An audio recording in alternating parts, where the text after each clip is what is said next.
এক গ্রামে গোপাল নামে এক ব্যক্তি থাকতেন। সে তার স্ত্রী আর ছেলেকে নিয়ে বাস করতেন। তারা খুব গরিব ছিলেন, তাদের ঘরের চালগুলো উপর থেকে ভেঙে যাচ্ছিল। তখন তার মাথায় বুদ্ধি আসছে কলা গাছের বাড়ি বানানো। কলা গাছ কেটে বাড়ি বানানো শুরু করে দেয়। কিছুক্ষণের মধ্যে খুব সুন্দর কলা গাছের বাড়ি বানিয়ে ফেলে। আমি ভেবেছিলাম ততটাও খারাপ না, এই গরমেও কত ঠান্ডা লাগছে ভেতরে। আর মা দেখো, ঘরের রংটা কত সুন্দর সবুজ। আমার অনেক আগে থেকে ইচ্ছে ছিল এমন একটা রঙিন ঘর হবে। সবই ঠিক আছে, এখন এই বাড়ি টেকসই হলেই হলো। আগের বাড়ির মতো চাল ভেঙে যেন মাথায় না পড়ে। তুমি চিন্তা করো না, অনেক মজবুত করে বানিয়েছে এই বাড়ি। হাজার ঝড়ঝাপটা এলেও এই বাড়ি কিছুই হবে না। ঝড় বৃষ্টি এলেই বোঝা যাবে তোমার কথা ঠিক কিনা। এখন তো বাড়ি ঝলমলে রোদ, তাই কিছু বোঝার উপায় নেই। মা, আমি বাইরে গেলাম। আচ্ছা যা, সন্ধ্যার আগে ফিরে। যে আর দৌড়াচ্ছিস কেন? থাম, তোর চোখে পানি কেন? বাবা, তুমি কত কষ্ট করে এই বাড়িটা বানালে, তবু মানুষরা আমাদের বাড়ি নিয়ে উল্টোপাল্টা কথা বলে। তোমার তো আমাদের বাড়ি পছন্দ হয়েছে, তাই না? তাহলে কেন অন্য মানুষেরা কি বলছে ওসব নিয়ে তো মাথা কামাও। আমাদের মাথা গোজা শক্ত একটা ঠাঁই হয়েছে, তাতেই আমরা খুশি। অন্যদের কথা কানে নিলে কোনোদিনও সুখী হওয়া সম্ভব না। কিন্তু বাবা, আমার তো এসব শুনলে খুব কষ্ট লাগে। এমনিতেই আমরা গরিব, অভাবের কারণে কষ্টের শেষ নেই। তার উপরে মানুষের কথায় কষ্ট পেলে তো বেঁচে থাকাই কঠিন হয়ে যাবে। তাই তুমি এসব কথা আমার মতো এক কান দিয়ে শুনে আরেক কান দিয়ে বের করে দিবে, তাই আর কষ্ট লাগবে না। আচ্ছা বাবা। তনয়ের মা, আকাশের অবস্থা তো বেশি সুবিধার ঠেকছে না। এখন বের হওয়া কি উচিত হবে? দেখি মনে হচ্ছে বড়সড় একটা ঝড় হবে, এখন বের না হওয়াই ভালো। ঠিক আছে, তুমি যখন বলছো। টানা দুদিন ধরে ঝড় বৃষ্টি হচ্ছে।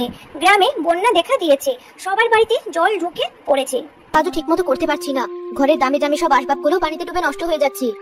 আমাদের যদি এই অবস্থা হয়, নিশুদের ওই নিচু কলা গাছের বাড়ির কি হয়েছে কে জানে। ব্যাঙে তো একাকার হয়ে গেছে মনে হয়।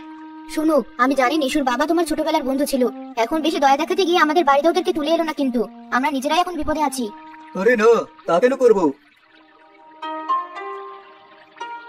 মা, আমাদের আশেপাশে সবগুলো বাড়ি পানিতে ডুবে গেলেও ওই বাড়িটা দেখো কত সুন্দর পানিতে ভেসে বেড়াচ্ছে। আরে ওটা তো নিশুদের বাড়ি, কিন্তু ওদের বাড়ির তো কিছুই হয়নি, সব একদম ঠিকঠাক। বাড়িতে এক ফোঁটা পানিও ঢুকেনি। আরে আসেন যে, সব ঠিকঠাক আছে তো? হ্যাঁ, সব ঠিকঠাক, কিন্তু তোমার বাড়ি এত সুন্দর ভেসে বেড়াচ্ছে কি করে? দেখতে হবে না কার বানানো বাড়ি এটা? আর কলা গাছ দিয়ে বানিয়েছি বলেই এমন পানিতে ভেসে বেড়াতে পারছে। বাবা, আমি এই বাড়িতে থাকবো না। বন্যার পানি না নামার আগ পর্যন্ত আমি নিশুদের বাড়িতে থাকতে চাই। হ্যাঁ, আমারও এখানে ভালো লাগছে না। নিশুর বাবা তো তোমার বন্ধু লাগে, তাকে একটু বলে দেখো আমাদের থাকার কোনো ব্যবস্থা করা যায় কিনা। আমি ওই বাড়িতে কখনো যাবো না, আর এসব কিছু বলতেও পারবো না। তোমাদের মন চাইলে তোমরা গিয়ে বলো। তনয় আর তনয়ের মা, আপনারা চাইলে এখানে থাকতে পারেন, আমাদের কোনো আপত্তি নেই। এই বন্যার পানিতে বেশি দিন থাকলে আপনাদের জ্বর ঠান্ডা লেগে যাবে। সত্যি, আমরা তাহলে এখনই আসছি। তোমরাই যাও, আমি আমার বাড়িতে একাই থাকবো। গ্রামে বন্যার কারণে সবার বাড়িতে জল ঢুকে পড়েছে। সবাই নিজে নিজে ঘরের চালের উপর বসে রয়েছে। কদিন আগে কত ভালো ছিলাম আমরা, আর এখন ঘরের চাল ছাড়া কোথাও যে একটু বসবো সেই উপায়ও নেই। আমরা না হয় কষ্ট করে এখানে বসলাম, কিন্তু এই গরুগুলো কিভাবে কতদিন এখানে রাখবো? ওই দেখ, ওটা না নিশুদের বাড়ি, ওদের তো কোনো ক্ষতি হয়নি দেখছি। এই প্রথম ওদের বাড়িটা দেখলাম, কত সুন্দর আর বড় একটা বাড়ি। আমাদের গরু ছাগল সব রাখবে। চল ওদেরকে বলি আমাদের গরু ছাগলগুলো ওদের বাড়িতে কতদিনের জন্য যেন রাখতে দেয়। ভুলে গিয়েছিস শিশুকে আমি কি বলেছিলাম? এরপর তো ওরা আমার চেহারাও দেখতে চাইবে না। ওরা দুইজন খুব বিপদে পড়েছে, আমাদের উচিত ওদেরকে সাহায্য করা। হ্যাঁ বাবা, ওরাই আমাদের বাড়ি নিয়ে উল্টাপাল্টা কথা বলেছিল। আমি নিশ্চিত এখন আমাদের এই অবস্থা দেখে ওরা ওদের ভুল বুঝতে পেরেছে। কাউকে বিপদে ফেলে আসা ভালো মানুষের কাজ না। চেষ্টা করা উচিত নিজের যথাসম্ভব দিয়ে মানুষের উপকার করা। আচ্ছা বাবা, তুমি যখন বলছো